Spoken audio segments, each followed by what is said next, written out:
The first time I saw him, he looked like trouble wrapped in starlight. The kind of man who could ruin your life just by saying your name, and yet, I couldn't look away. His name was Evan Brooks, America's golden boy.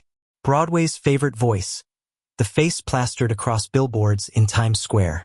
And I was Noah Reyes, the nameless guitarist who played for strangers outside subway stations and coffee shops, pretending the world couldn't hurt me if I didn't look it in the eyes. We met on a night when the rain wouldn't stop, the kind of cold, relentless drizzle that made the city smell like asphalt and lost dreams. I was packing up my guitar under a flickering streetlight when a black SUV rolled up beside the curb. The tinted window slid down, and there he was, Evan, hidden behind a hoodie and dark glasses, like a ghost trying to escape his own fame. "You play beautifully," he said, his voice hoarse, quiet, too human for someone who was supposed to belong to the spotlight. I laughed. "You say that like you know music."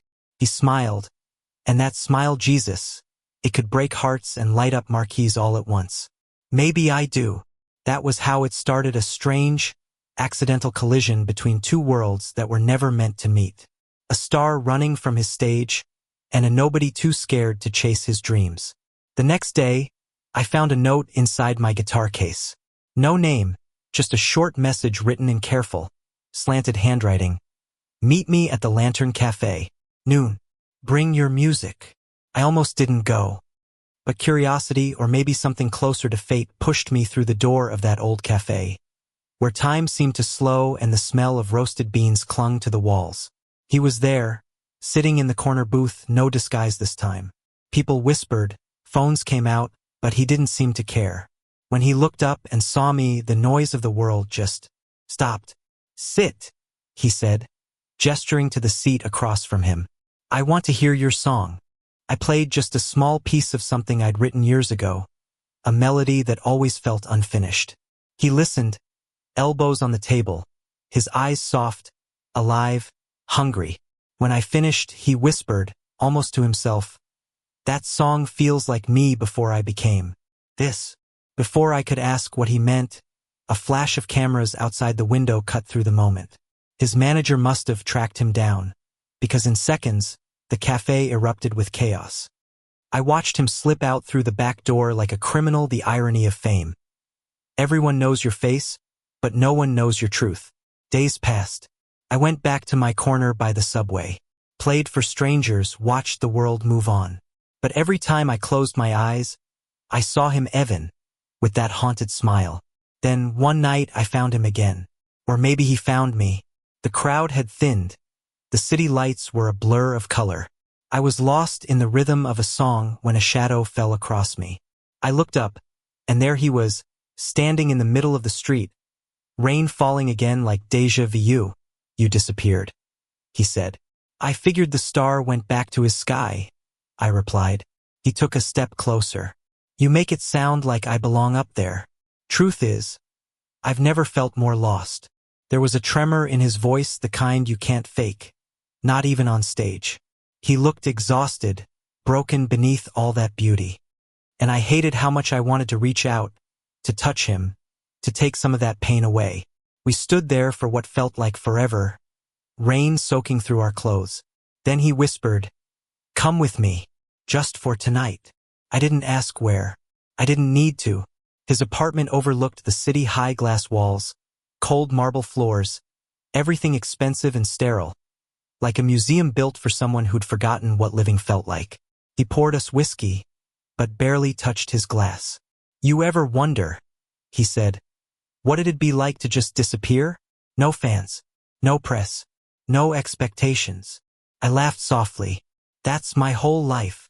He smiled, but his eyes didn't. "Then maybe that's why I feel like I can breathe around you." The words hung between us, heavy and dangerous. I tried to look away, but he reached out and brushed his fingers against mine, a touch so light it almost didn't happen. "I don't even know you," I whispered. "Then let me fix that," he murmured, stepping closer. "Let me know you before the world finds us." The kiss happened like an accident, gentle at first, then desperate, like two people trying to memorize each other before the morning ruined everything. And for one fragile night, we weren't the star and the drifter. We were just Evan and Noah, breathing the same air, caught in a moment that felt too real to last. When I woke, the city was still sleeping. He was sitting by the window, staring out at the skyline, shirtless, the dawn light painting gold across his skin. "You'll hate me for this," he said quietly. My chest tightened. "For what?" He turned to me and I saw it. The guilt, the fear. "Tomorrow I'm going on tour. Press conferences, interviews, 1,000 lies to keep the machine running. And you don't belong in that world." I wanted to scream that I didn't care, that I'd follow him anyway. But instead, I just said, "Then why did you let me in?" He closed his eyes. "Because for one night, I wanted to remember who I was before fame told me who to be." And just like that, the walls came back up. He left before sunrise. I tried to forget him. I really did. But the universe has a cruel sense of humor. 3 weeks later, I was playing a charity event downtown, some small gig I'd gotten through a friend, when I saw his face on the stage banner. "Evan Brooks live in New York." I almost walked away, but fate, or whatever that damn word means, decided otherwise. Halfway through his set, as his voice soared over the crowd, his gaze landed on me standing near the exit. And for a split second, the whole world disappeared again. He faltered, missed a line. The audience didn't notice, but I did. And when the show ended, he didn't leave through the back. He came straight toward me, breathless, reckless, like a man chasing something he'd been told to let go of. "Noah," he said, grabbing my hand, "I can't do this without you." He stood there, surrounded by flashes, microphones, and chaos, the world clawing at his fame, but his eyes never left mine. "Evan, we need to move," his manager barked, pushing through the crowd. But Evan didn't move. He just squeezed my hand tighter, like he was terrified I'd vanish again. "Please," he whispered, "don't walk away this time." And maybe I should have. Maybe I should have protected myself, walked back into my quiet, invisible life. But love doesn't care about logic. Love only knows gravity, and in that moment, he was my center of it. So I stayed.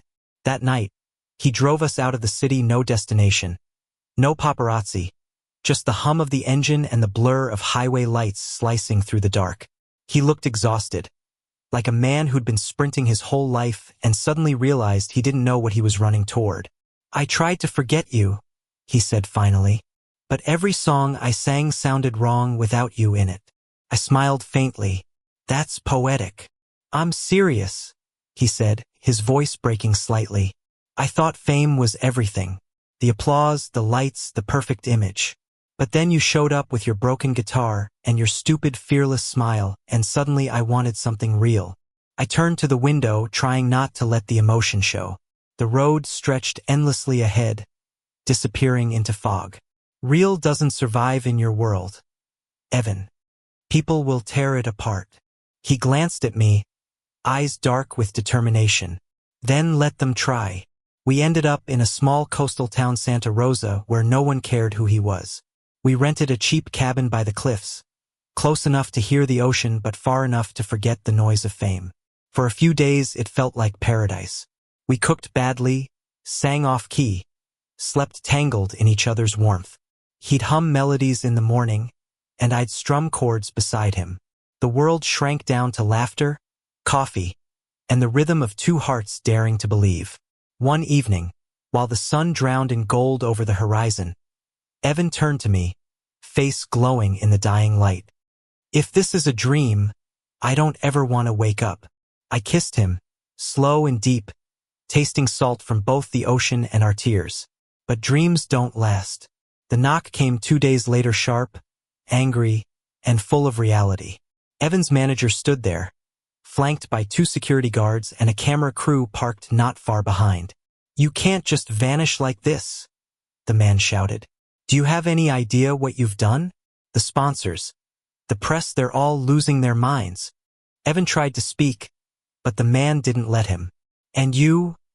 he snapped at me, venom in his tone. "You think running away with a star makes you special?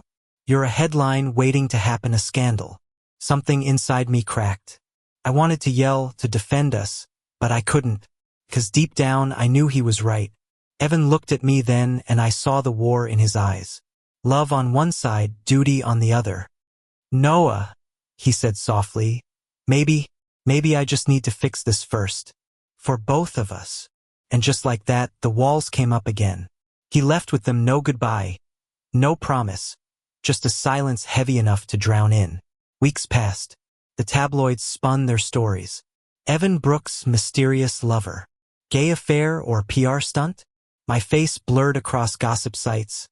My name dragged through pixels and judgment. I stopped playing music. I stopped believing. Then one night, as I sat alone in my small apartment, I heard it, our song. On the radio, the melody was mine. The lyrics were his. It was raw, stripped, vulnerable, a confession disguised as a ballad. And as his voice filled the room, I realized he hadn't hidden us. He'd told the world. The next day, social media exploded. Half of the country cheered, the other half condemned. Sponsors dropped him, but fans rallied harder. And for the first time, Evan didn't hide. He stood on a talk show, looked straight into the camera, and said, "His name is Noah Reyes. He's not a scandal. He's the reason I remember who I am." My heart shattered not from pain, but from the weight of finally being seen. 3 days later, he showed up at my door. No cameras this time, no entourage, just him, the man beneath the fame. "I told the truth," he said simply, "and I'm not sorry." I stared at him, trying to process the storm of it all. "They'll crucify you for it." He stepped closer. "Then let them. At least I'll burn for something real." I couldn't stop the tears. "You're insane." He smiled, wiping them with his thumb. "Yeah, but I'm yours." And before I could speak, he kissed me fierce, trembling, like a man reclaiming his life. Months passed. The industry tried to erase him. Venues backed out. Interviews turned cold. But something miraculous happened. Fans didn't leave. They followed him. The truth had made him human, and people loved him more for it. We started performing together in small bars, intimate stages where fame felt like a story told in whispers. He sang, I played, and the crowd listened not to a star, but to two hearts unafraid to be seen. One night, after a show in Austin, as we stood behind the curtain, I looked at him and said, "You really threw everything away for this?" He smiled, tired, beautiful, alive. "No, I finally earned it." A year later, we bought a small house by the coast. Evan still gets calls from producers, directors begging him to return. Sometimes he says maybe. Most times he says no. We wake up to the sound of gulls and coffee brewing. I play guitar while he hums along, sunlight spilling over the kitchen table.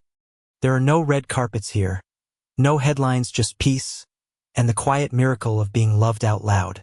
One evening, while watching the sunset from our porch, he leaned against me and whispered, "Do you ever miss the city?" I thought for a moment, then shook my head. "Not when you're here." He smiled, eyes soft as the waves. You once told me I belonged to the sky, but I think I finally found my home right here with you." And as the horizon swallowed the last of the light, I realized something simple, profound, and true. You don't need a spotlight to shine. Sometimes, all it takes is love brave enough to face the dark. Thank you for listening. Don't forget to like and subscribe to stay updated with the latest videos.